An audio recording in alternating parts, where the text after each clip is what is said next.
Well, one of the things I can tell you is some of my earliest memories here and how much has changed since then.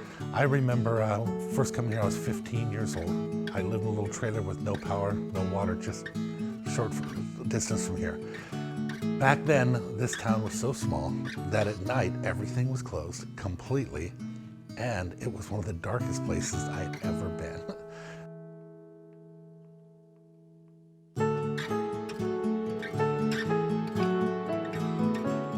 No lights, no nothing was shining. Everything was quiet. It was quite an amazing place to come.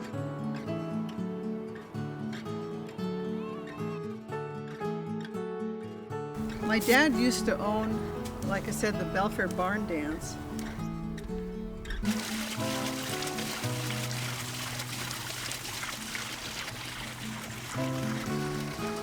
He got really sick, and before he passed away, he gave me the back half of these two pieces of property, and it originally was pretty much his boneyard for all his heavy equipment. So there was absolutely nothing here. No fences, just a bunch of junk.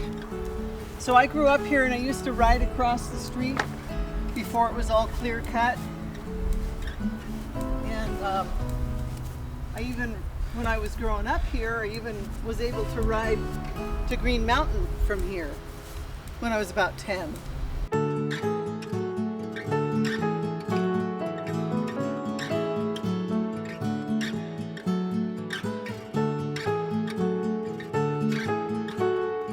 My roots are here in Belfair, and so I've been around since my mom bought property out here in '82, and I've been living here pretty much ever since. I've seen the community grow. I've seen the people changing, growing. The beauty of what is going to happen, though, is as far as phase one of the construction, is it's going to go in about 2 or 3 months. It's going to be super, super quick. And in 2 or 3 months from now, I won't even be able to stand right here because this will actually be the front apron for the fire station going forward. From, 1971 when the club started, and wasn't this building built in 65. 65, right? So, my dad was a fire chief for 6 years and Tahuya Community Club, and I see all these people that have put in so much work here. Rini, the names as I was going through the meeting notes of how connected St. Nicholas Church is, and Donna and Dawn and the church and the fire department and the club, and how connected they've been over the years. I spent hours scanning documents the other day and just going through the notes, and it's amazing how this community, through some really tough times, have stuck together. They've brought it together. They've had dances and Tahuya Day and salmon bakes, and they've just, no matter what, they've stayed a community. And I think when you're looking at generational, it's really hard to do that. It's really hard to keep that going and keep the kids involved, and then, keep the generation after generation. But I think that that's starting to happen now. Every morning I hit the road. I really don't wanna, though it's what I gotta do. And I share rear view stare with you on the front porch there, with my 10 and 2 steering me far away. It dawned on me later that day, if I could just have a little more time. The growth of our area here is it's coming fast.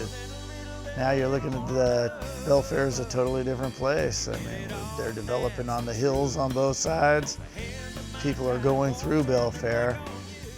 North Mason is growing at a very fast clip. In the last 5 years, our district has grown by more than 15% in our enrollment. All the projections are that will start to grow even more exponentially, so that where we might be growing by 70 students a year now, in 5 years we might be growing by 150. Senior slowdown might be taking a little different form this year because of the community growth that we're that we're experiencing. And as that growth happens, the district has to grow, we have to be able to serve more students, fire, sheriff, all of our infrastructure, all of our supports for our community have to grow in their ability to be able to serve our needs. But our call volume will grow by 50% is what we're estimating. We're also, so with that, in the year 2028, we'll be over 4,000 calls per year, and that is a very, very, very busy situation.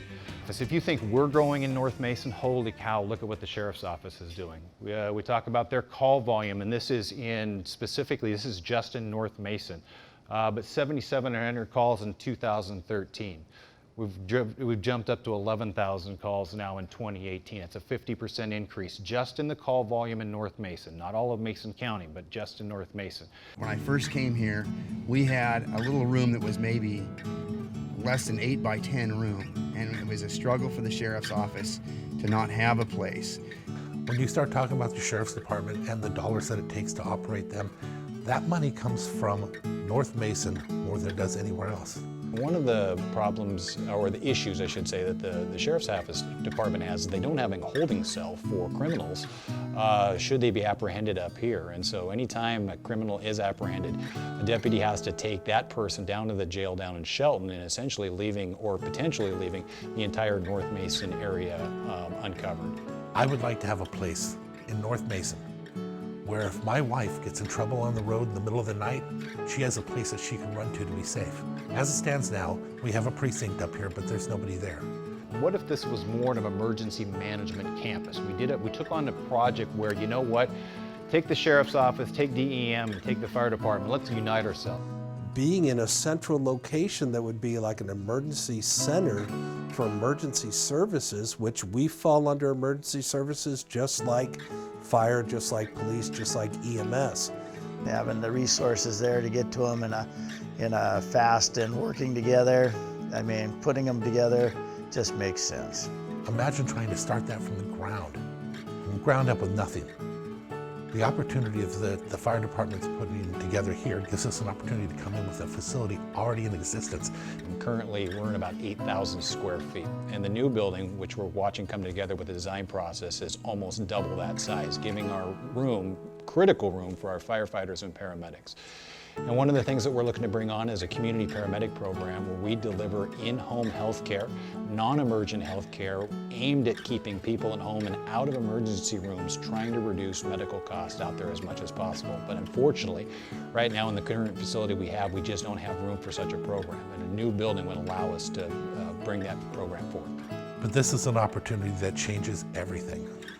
So essentially, for less than the price of a cup of coffee and a muffin per month, we will be taking care of the public safety needs in North Mason for the next 50 years. I could just have a little